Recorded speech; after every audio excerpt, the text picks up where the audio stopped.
Kita masuk teman-teman yang ke-14 di sore ini. Semoga Allah SWT berkahi waktu kita dan semua Allah selamatkan kita dari semua sebab-sebab lemah iman ini, yaitu sibuk dengan aib orang lain.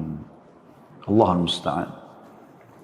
Ini teman-teman sekalian perbuatan yang banyak dianggap remeh oleh orang. Mungkin dia sudah menggunakan jilbab syar'i, mungkin dia sudah menggunakan baju syar'i, mungkin dia sudah sering hadir di pengajian, jenggotnya sudah panjang, bahkan tidak pernah ketinggalan majelis ta'lim, menghafal nama-nama ustadznya, nama-nama kitabnya, bahkan kalau ditanya isinya mungkin sebagian faham, tetapi dia luput dari poin ini. Kita temukan subhanallah di majelis ilmu tidak luput juga dari ghibah, sibuk dengan aib orang, sibuk dengan temannya yang di sebelah, kekurangannya apa, kekurangannya ustadznya, kekurangannya ya gurunya, kekurangan kitab yang sedang dibahas. Yang dicari adalah kesalahan dan kekurangannya. Dia tidak melihat sisi positifnya.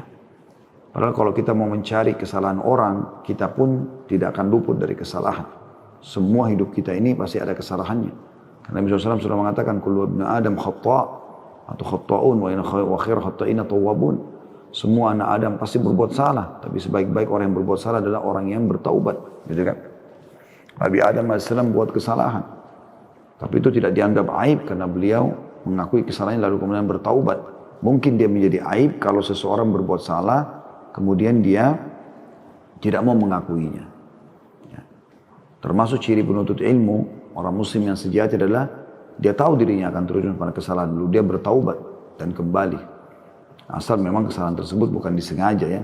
Kalau orang sudah tahu itu salah lalu dia lakukan kesengajaan, ini juga ada hardikan khusus untuk dia.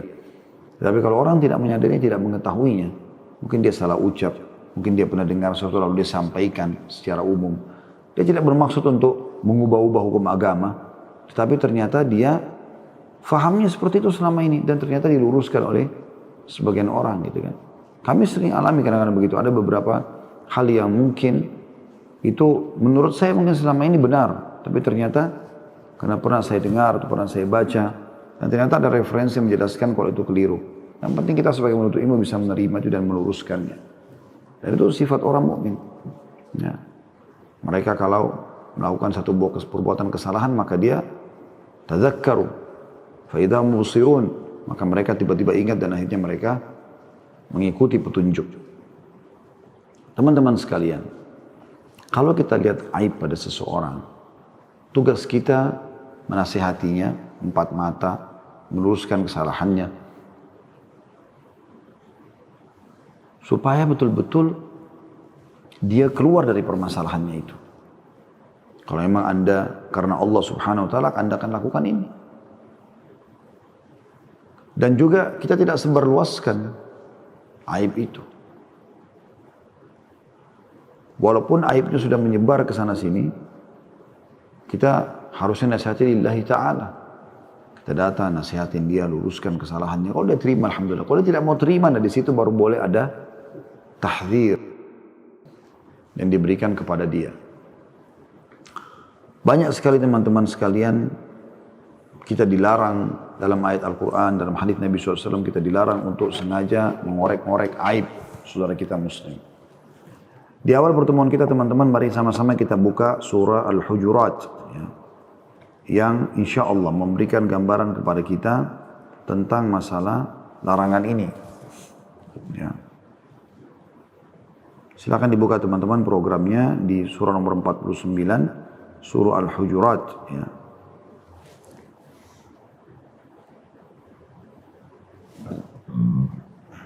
Dimulai dari ayat 6.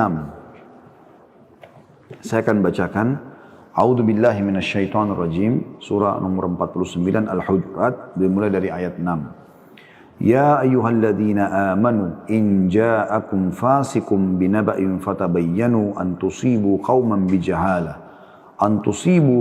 bijahalatin fatusbihu ala ma fa'altum nadimin. Hai orang-orang beriman, jika datang kepadamu orang fasik, orang yang belum jelas siapa gurunya, dia belajar dari siapa, hanya karena performannya saja, membawa satu berita, maka periksalah dengan teliti agar kamu tidak menimpakan satu musibah kepada satu kaum tanpa mengetahui keadaannya yang menyebabkan kamu menyesal atas perbuatanmu itu. Maksudnya kau akan menyesal nanti kalau kau dihukum gara-gara perbuatanmu itu. Kemudian ayat 7-nya wa'lamu anna fiikum Rasulullah fi katsirin minal amri la'anittum walakinna Allah habbaba ilaikumul iman wa zayyanahu fi qulubikum wa karrah ilaikumul kufra wal fusuqa wal isyan ulaika humur rasyidun. Dan ketahuilah olehmu bahwa di kalanganmu, di tengah-tengahmu ada Rasulullah sallallahu alaihi wasallam. Walaupun kita tidak hidup bersama dengan beliau sekarang, tapi ada ajaran-ajarannya. Beliau sudah berikan solusi dalam hidupnya menghadapi masalah-masalah seperti apa. Kalau ia menuruti kemauanmu dalam beberapa urusan, benar-benar kamu dapat mendapatkan kesusahan. Tapi Allah menjadikan kamu, tanda kutip, cinta kepada keimanan dan menjadikan keimanan itu indah di dalam hatimu. Serta menjadikan kamu benci kepada kekafiran, kefasikan dan kedurhakaan. Mereka itulah orang-orang yang mengikuti jalan yang lurus. Artinya kalau kalian mengikuti Nabi SAW, maka kalian akan mendapatkan petunjuk benar. Fadlan minallahi wa ni'mah, ayat 8-nya. Wallahu alimun hakim. Sebagai karunia dan nikmat dari Allah, dan Allah maha mengetahui lagi maha bijaksana. Ayat 9-nya. Wa in ta'ifatani minal mu'minin iqtatalu fa aslihu bainahuma fa in bagat ihdahuma 'ala al-ukhra faqatilu allati tabghi fa in fa'at fa aslihu bainahuma bil adli wa aqsitu innallaha yuhibbul muqsitin. Dan kalau ada dua golongan dari mereka yang beriman itu berperang, hendaklah kamu damaikan antara keduanya. Kalau dua orang yang ribut, yang kau lakukan adalah damaikan, bukan malah memperkeruh permasalahan atau mendengar hanya sepihak saja. Tapi kalau ada yang satu melanggar perjanjian terhadap yang lain, hendaklah yang melanggar perjanjian itu kamu perangi sampai surut, sampai kembali kepada perintah Allah. Kalau dia surut, damaikanlah antara keduanya menurut keadilan. Dan hendaklah kamu berlaku adil. Sungguhnya Allah mencintai orang yang berlaku adil. Lalu ayat 10-nya Allah mengatakan, innamal mu'minuna ikhwatun fa aslihu baina akhawaykum wattaqullaha la'allakum turhamun. Orang-orang beriman itu sesungguhnya bersaudara. Sebab itu damaikanlah, atau dalam kurung perbaikilah hubungan antara kedua saudaramu itu, dan takutlah terhadap Allah atau kepada Allah supaya kamu mendapat rahmat. Lalu ayat 11 ini saksi bahasan kita. Ya ayyuhalladzina amanu la yaskhar qaumun min qaumin asa an yakunu khairan minhum wala nisa'un min nisa'in asa an yakunna khairan minhun wala talmizu anfusakum wala tanabazu bil alqab bi'sal ismul fusuq ba'dal iman wa man lam yatub fa ulaika humudz zalimun. Hai orang-orang beriman, janganlah sekumpulan orang laki-laki merendahkan kumpulan yang lain. Boleh jadi yang ditertawakan itu lebih baik daripada mereka. Jadi tidak boleh sengaja kita mengolok-olok orang. Dan jangan pula sekelompok perempuan merendahkan kumpulan lain. Boleh jadi yang direndahkan itu lebih baik. Dan janganlah suka mencela dirimu sendiri. Jangan bilang, oh kenapa saya jelek, kenapa saya pesek, kenapa saya hitam. Allah yang menciptakan itu semua. Dan jangan memanggil dengan gelaran yang mengandung ejekan. Ya. Hai pendek, hai gemuk, hai gendut, hai ini dan itu. Itu tidak boleh semua. Ya. Tidak boleh menjatuhkan orang. Seburuk-buruk panggilan adalah panggilan yang buruk sesudah iman. Kalau kalian sudah punya keimanan tidak larang itu. Jadi tidak boleh. Panggil dengan baik, namanya yang baik, santun. Dan barang siapa yang tidak bertaubat, maka mereka adalah orang-orang yang zalim. Ayat 12 juga saksi bahasan kita. Ya ayyuhalladzina amanu ijtanibu katsiran minadh-dhanni inna ba'dadh-dhanni itsm wa la tajassasu wa la yaghtab ba'dukum ba'dha ayuhibbu ahadukum an ya'kula lahma akhihi maytan fakarihtumuh wattaqullaha innallaha tawwabur rahim. Hai orang beriman, jauhilah kebanyakan purbasangka atau kecurigaan, prasangka buruk. Karena sebagian itu adalah dosa. Dan jangan mencari-cari keburukan orang, aib orang. Ini saksi bahasan kita. Dan jangan menggunjing satu sama yang lain, menyebut-nyebut dan menyebarkan aib itu. Apakah seseorang di antara kamu suka memakan daging saudaranya yang sudah mati? Maka tentulah kamu merasa jijik kepadanya. Artinya hukumannya kamu akan diberikan seperti bangkai saudaramu yang kau akan makan nanti pada hari kiamat. Dan bertakwalah kepada Allah. Sesungguhnya Allah maha menerima atau penerima taubat dan maha penyayang. Lalu kita tutup dengan ayat 13 ya. Allah mengatakan, Ya ayuhan nasu inna khalaqnakum min dzakarin wa untha wa ja'alnakum syu'uban wa qabaila lita'arafu. Lita'arafu inna akramakum indallahi atqakum innallaha alimun khabir. Hai manusia, sesungguhnya kami menciptakan kamu dari seorang laki-laki dan seorang perempuan dan menjadikan kamu berbangsa-bangsa dan bersuku-suku supaya kamu saling kenal mengenal. Ya. Sesungguhnya orang yang paling mulia di antara kalian di sisi Allah adalah orang yang paling bertakwa. Jadi ini yang jadi saksi bahasan kita ya. Orang yang paling mulia adalah orang yang paling bertakwa. Lalu dikatakan, sesungguhnya Allah Maha mengetahui lagi Maha mengenal. Jadi kita ada di sini saksi bahasanya teman-teman sekalian, kita dilarang saling mencari di ayat 12-nya ya, saling mencari aib atau mencari-cari keburukan orang. Ini teman-teman sekalian sesuatu yang luar biasa yang merupakan ya, penegasan dalam agama kita. Tidak bolehnya seseorang sibuk dengan mencari aib orang.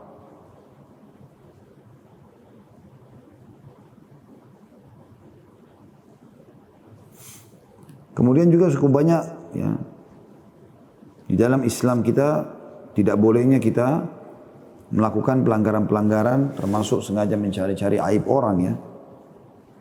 Dalilnya cukup banyak berhubungan dengan masalah itu tentunya.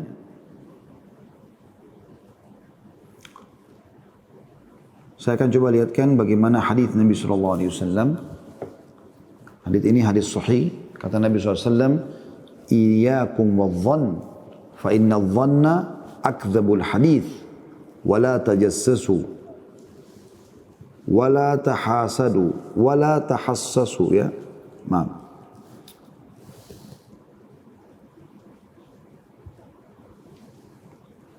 Wa la tahassasu wa la tajassasu wa la tahasadu wa la tadabaru wa la tabaghadu wa kunu ibadallahi ikhwana. Berhati-hatilah kalian dari tindakan prasangka buruk. Sengaja bersangka buruk sama orang. Selalu yang dilihat adalah kesalahan orang. Karena prasangkaan buruk adalah sedusta-dusta ucapan. Jangan kalian saling mencari berita kejelekan yang lain. Tutup telinga dari masalah itu. Kalau kita dengar orang bicara, tutup, tinggalkan. Jangan dengar. Dan jangan saling memata-matai. Saling mendengki, saling membelakangi, dan saling membenci. Jadilah kalian hamba-hamba Allah yang bersaudara.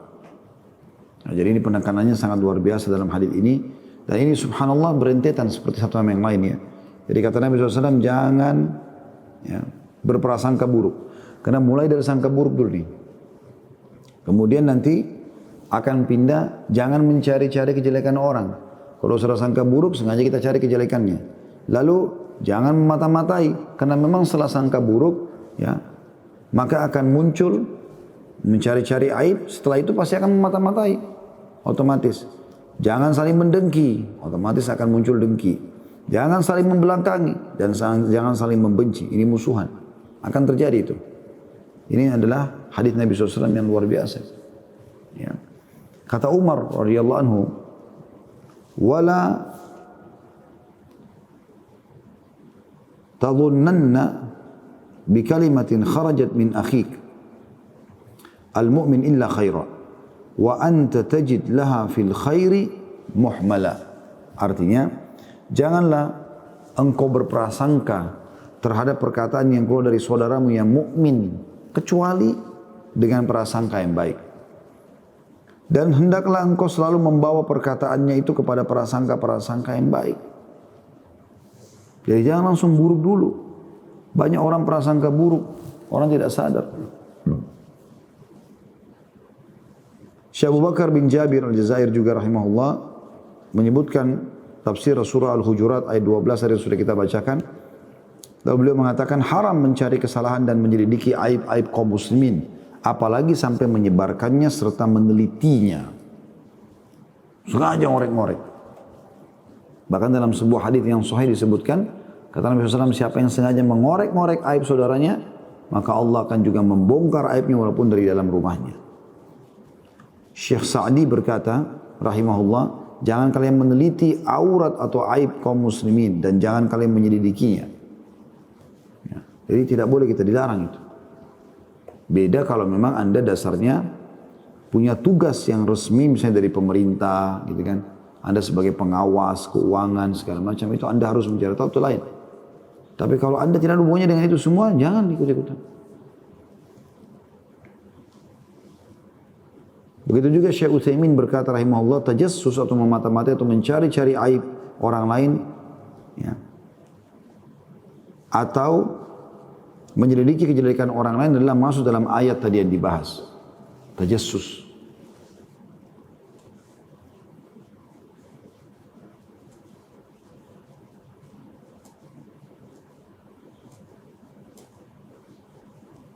Pernah teman-teman sekalian, seorang khalifah Utsmaniyah, dia Syekh Muhammad Sultan Muhammad Murad, Sultan Murad, ya. Sultan Murad ini ayahnya Sultan Muhammad Fatih yang bebasin Konstantinopel itu dari kekufuran, itu namanya Sultan Muhammad. Ayahnya Sultan Murad. Sultan Murad ini terkenal juga orang yang cenderung kepada kesolehan insya Allah. Ada satu tradisi yang dia sedang lakukan, yaitu dia di malam-malam tertentu dia keluar mengajak sekretarisnya, lalu dia tanggalkan baju kerajaan, lalu dia pakai baju biasa. Kemudian dia jalan di tengah-tengah masyarakat untuk mendengar permasalahan mereka apa. Satu malam dia pernah keluar teman-teman sekalian, kemudian dia temukan ada orang rupanya karena dia pakai baju biasa, orang tidak tahu kalau dia sultan gitu kan.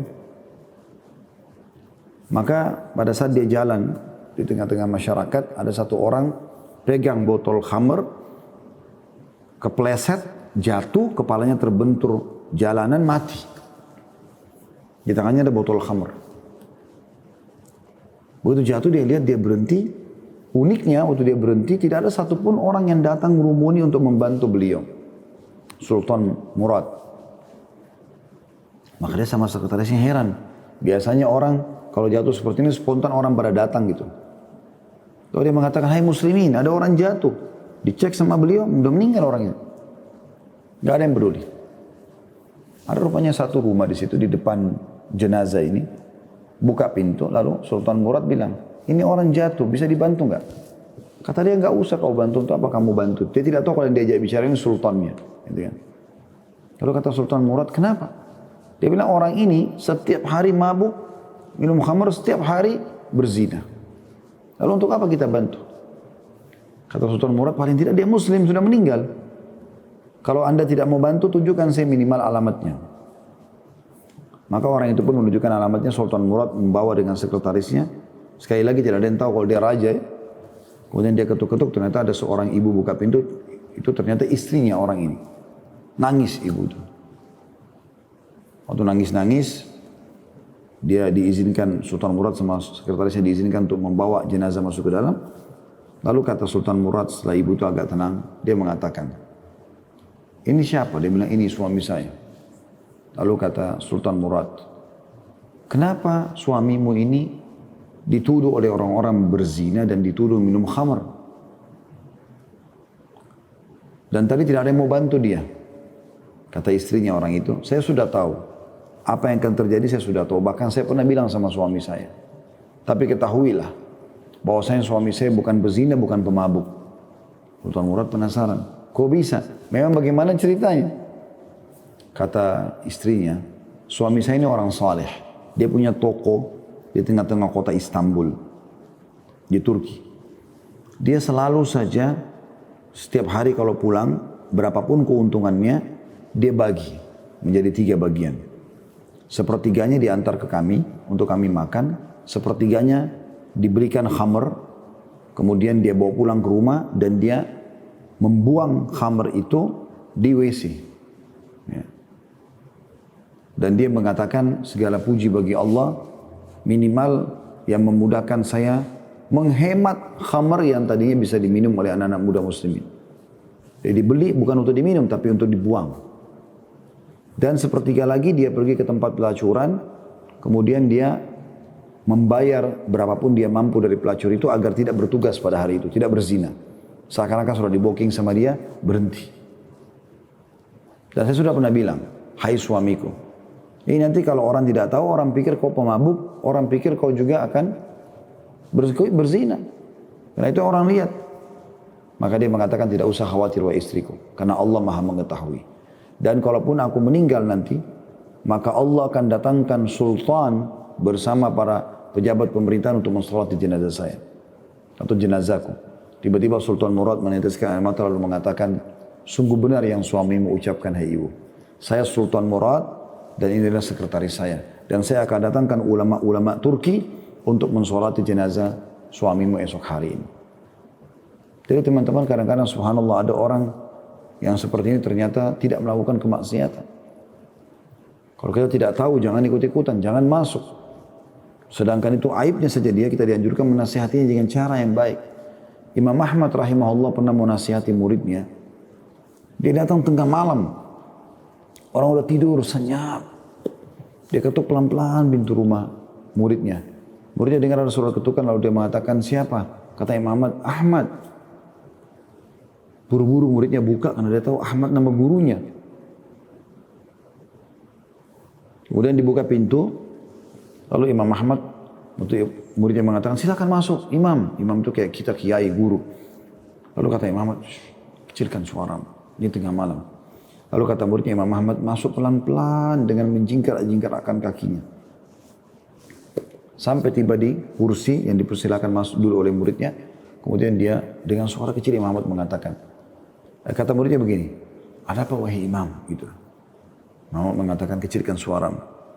Ada sesuatu yang saya ingin sampaikan kepadamu. Kata muridnya, iya ada apa? Jadi seperti orang bisik-bisik tengah malam.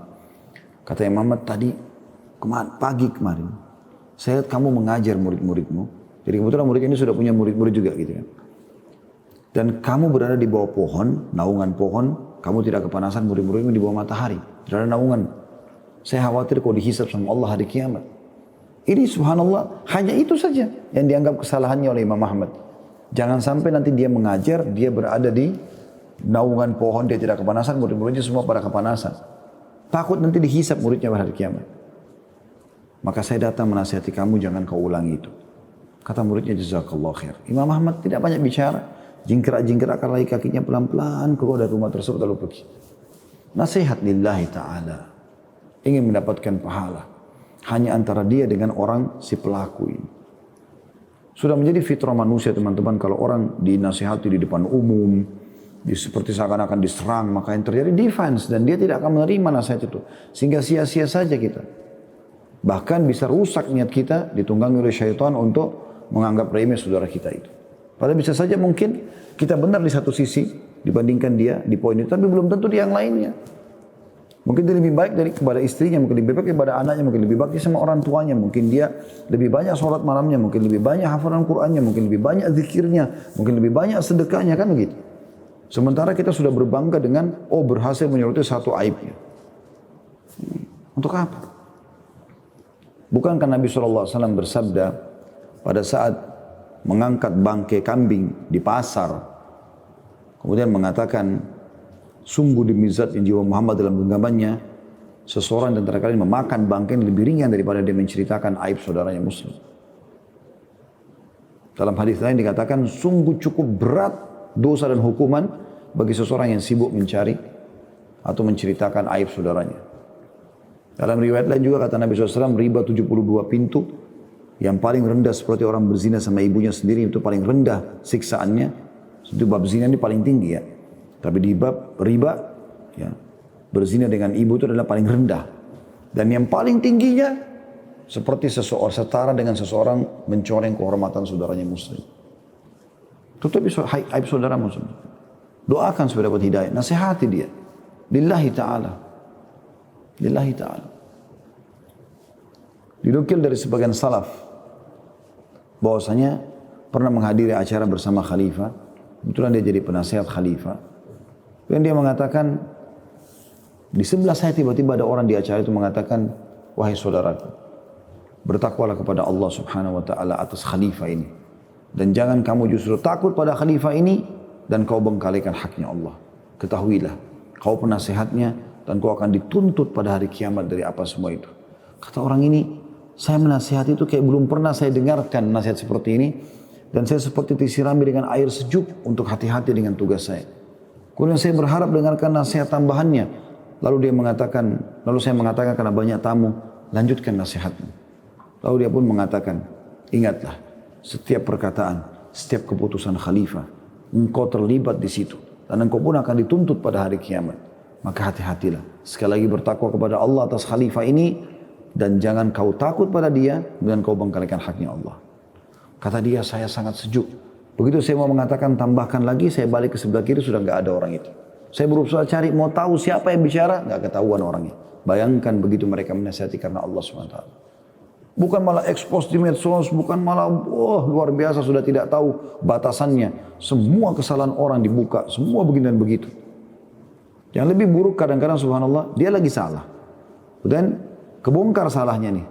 Dia bukan mau, ya, misalnya ketahuan dari nasihatnya. Bukannya dia terima, tapi dia malah sengaja mencari kesalahan orang yang sudah memberikan peringatan itu. Ini luar biasa buruknya. Allah musta'an. Nah, ini tanda-tanda lemahnya iman. Saya akan bacakan apa yang dikatakan oleh penulis teman-teman sekalian.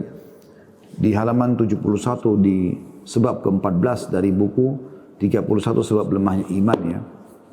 Kata penulis, sebagian di antara manusia ada orang yang kesukaannya mencari-cari kesalahan dan kekurangan orang lain dan menyibukkan dirinya untuk menghitung aib orang lain dengan melupakan aib yang ada pada dirinya sebagaimana dikatakan Ibnu Taimiyah rahimahullah, bagaikan lalat yang tidak hinggap kecuali pada kotoran. Jadi orang seperti ini seperti lalat yang hanya hinggap pada kotoran saja, cuma tahu aibnya orang, kekurangan orang. Dia lupa orang ini mungkin punya 1 juta kebaikan dibandingkan dia. Mana saya katakan tadi, mungkin lebih sedekahnya, lebih bakti sama orang tuanya, lebih baik sama istri dan anaknya, lebih segala macam. Tapi ini orang tidak tahu kecuali itu masalahnya dan itu aibnya. Terus saja disorotin. Orang, maksudnya disorotin sini secara umum ya, secara depan umum segala macam. Tapi kalau dia datang menasihatin itu karena Allah SWT itu pahala bagi dia. Orang yang sibuk menghitung aib orang lain dengan melupakan aib dirinya sendiri adalah manusia yang paling besar kebodohannya. Ibnul Jauzi berkata, musibah yang paling besar adalah kepuasan manusia pada dirinya sendiri dan merasa cukup berilmu. Dan hal semacam ini merupakan musibah yang banyak menimpa kehidupan manusia. Sibuk, si fulan itu harus banyak belajar agama, dia sendiri juga harus belajar agama. Walaupun dia sudah alim. Hanya orang sombong yang mengatakan dirinya tidak perlu belajar agama. Sibuk mengatakan orang itu harus belajar lagi tuh. Orang itu jangan dengar dari dia. Orang itu begini dan begitu. Padahal dia sendiri juga sebenarnya harus belajar. Dan itu sibuk dengan kesalahan orang. Pribadi yang sukses adalah pribadi yang selalu kembali kepada dirinya. Berintrospeksi diri dan menyalahkan dirinya sendiri. Serta menjadikan ketakwaan sebagai perisai dirinya. Dan dia mengetahui bahwa dirinya sendiri adalah musuh yang harus ia perangi. Juga mengetahui bahwa dengan mengendalikan dirinya merupakan jalan untuk mendapat kemenangan dan kesuksesan di akhirat. Sesungguhnya setiap manusia akan diminta pertanggungjawaban tentang dirinya. Dan setiap manusia diperintahkan untuk mensucikan dirinya. Serta menghindarkan diri dari kehinaan untuk menuju pada derajat-derajat kemuliaan dan kedudukan yang paling mulia. Manusia tidak diperintahkan untuk memata-matai aib dan kelemahan saudara-saudaranya yang seiman. Apalagi untuk menyebarluaskannya. Sekali lagi, apalagi untuk menyebarluaskannya. Sebab hal itu merupakan sikap takabur, sombong, menganggap dirinya paling suci dan meremehkan orang lain. Abu Hatim Al-Busti berkata, rendah hati adalah sikap menganggap diri sendiri hina karena ia ingat akan dosa yang telah ia lakukan, hingga ia tidak pernah melihat seorang pun, melainkan ia merasa bahwa ibadahnya kurang dibandingkan orang tersebut dan merasa lebih banyak dosa daripadanya. Subhanallah, banyak orang begitu, merasa dirinya benar sendiri padahal dia masa lalunya luar biasa, berbuat segala macam maksiat masa lalunya. Mungkin orang yang sedang dia sorotin masa mudanya tidak seperti dia, paling tidak dulu ada masa lalu dia yang harus dia jadikan introspeksi diri. Kalau ada aib, teman-teman sekalian, pada diri saudara kita muslim, kita nasihatin, kita tutupin. Dan jangan kita pernah merasa diri kita lebih daripada dia. Sekali lagi, mungkin banyak amal-amalnya lebih baik daripada kita. Jangan salah dalam masalah seperti ini ya. Karena banyak orang seperti itu terjerumus terus dengan bangga karena menemukan itu ada kesalahannya lagi tuh, itu ada kesalahan lagi, terus sibuk dengan kesalahan itu. La haula wala quwata illa billah. Sehingga dia jadi gurur, dia jadi sombong, lagi bangga dengan itu. Merasa gembira kalau menemukan aib saudaranya. Gitu kan. Dan sungguh saya sangat merasa heran, kata penulis, melihat seseorang yang tidak mampu bekerja, serta tidak pernah berbuat sesuatu apapun untuk agamanya. Kesukaannya hanyalah mengkritik orang lain, serta mencari kekurangan-kekurangan mereka. Setiap kali mereka melakukan sesuatu perbuatan, maka engkau akan mendapatkan bahwa orang ini melancarkan kritik-kritik pedas, yang sama sekali tidak memiliki dasar kecuali kesombongan. Dan dia tidak pernah hadir di suatu majlis, kecuali hanya ingin mengkritik terhadap si fulan dan si anu, atau si fulan. Sebagaimana pepatah mengatakan, orang yang berbicara tidak mau kalah.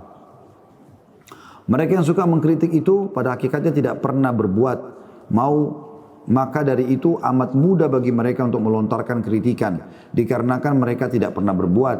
Ketidakmampuannya pada hal itu membuat peluang bagi dirinya untuk bebas berbicara di hadapan kaum muslimin dengan alasan untuk membangun, tetapi pada hakikatnya alasan yang mereka kemukakan itu adalah jauh dari kenyataan yang sebenarnya. Sikap semacam ini sering ditemukan pada diri mereka yang menyatakan diri berada di dalam barisan tokoh kebangkitan Islam. Lalu iblis memperdayanya hingga tidak ada yang mereka lakukan kecuali mengkritik tanpa bisa berbuat. Jika mereka mendengar kata-kata orang alim atau seorang penuntut ilmu dalam suatu pertemuan, maka mereka berusaha meneliti ucapan itu untuk mencari kesalahan yang terjadi pada pertemuan itu. Jika ia mendengar seorang khatib berceramah dengan menggunakan bahasa Arab namun tidak fasih atau kurang tepat ilmu nahwunya, maka ia sering menyebarluaskan kesalahan ini. Memang benar jika dikatakan bahwa kefasihan bahasa adalah penting. Ini disebutkan di halaman 73 ya. Bukan saya mengarang-arangnya ini. Ini ditulis oleh Husain Muhammad Syamir, diterbitkan oleh Darul Haq buku ini. Saya ulangi paragraf ini, jika ia mendengarkan seorang khatib berceramah dengan menggunakan bahasa Arab namun tidak fasih pun menurut dia, atau kurang tepat ilmu nahwunya, maka ia sering menyebarluaskan kesalahan ini. Memang benar jika dikatakan bahwa kefasihan bahasa adalah penting. Akan tetapi kita katakan kepadanya, berkatalah pada dirimu, kamu sendiri tidak bisa berceramah. Lalu apakah kita hanya bisa mengkritiknya saja, sementara itu kita lupakan pengaruh positifnya terhadap masyarakat? Atau kamu ceramah, tapi ceramah mungkin belum berefek seperti ceramahnya. Dan jika ada seorang ulama salah dalam memberitakan fatwa, atau ulama itu mengutarakan suatu hadis dhaif atau lemah, maka celakalah bagi ulama itu, sebab ia akan mendapat serangan gencar para tukang kritik yang menyibukkan diri mereka untuk mencari aib orang lain. Setiap kali mereka hadir di satu majlis, maka tidak ada yang bisa mereka ucapkan kecuali kesalahan-kesalahan orang lain. Jika engkau berbicara dengan seseorang di antara mereka dan engkau memintanya untuk memberikan kata sambutan atau ceramah yang dapat memberi manfaat kepada orang lain, maka ia akan menolak permintaan anda itu dengan berbagai alasan seraya mengatakan, saya tidak ahli dalam bidang itu. Lalu sikap rendah hati macam apa ini? Penipu diri sendiri, pura-pura warak atau dekat dengan Allah SWT. Ya, atau menjaga kesucian hubungan dengan Allah. Ini benar-benar orang yang suka menodai kehormatan orang lain dan tidak pernah memperhatikan diri sendiri. Dan jika disuruh maju untuk berbuat baik, maka berbagai alasan dikemukakannya dengan berpura-pura sebagai orang warak atau merendah diri. Ibnu Asakir berkata, barang siapa yang mengkritik ulama dengan maksud menghina dan atau mencela, maka Allah akan mematikan orang itu sebelum kematiannya dengan menjadikannya hatinya mati. Maka para penuntut ilmu, janganlah engkau sibuk mengurusi aib. Sekali lagi, bahasa ini baik ya, di halaman 75. Maka wahai para penuntut ilmu, janganlah engkau sibuk mengurusi aib dan kesalahan orang lain sementara engkau melupakan aib yang ada pada dirimu sendiri.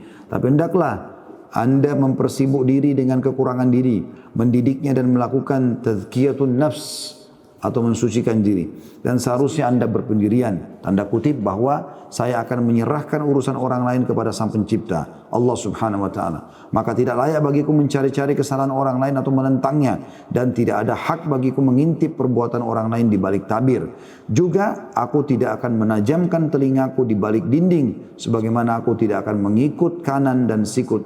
Aku tidak akan mengikut kanan dan sikut kiri terhadap orang lain yang berjalan di kanan atau kiriku selama jalan masih terbuka pada apa yang saya maksud.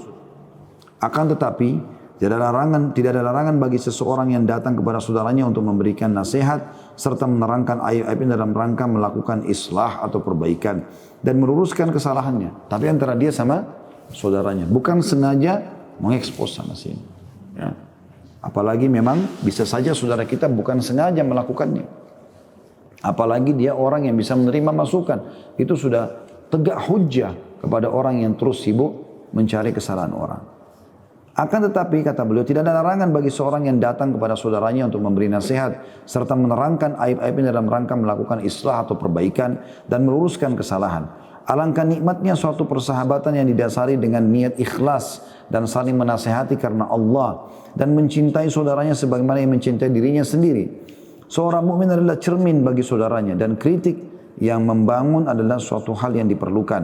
Jika seseorang melakukan kesalahan, maka saudaranya harus memperingatkannya akan kesalahan itu dengan bijaksana, jujur, dan berani untuk menasihati. Bukan untuk menyakiti atau membuka aib, apalagi untuk mencari-cari kesalahan.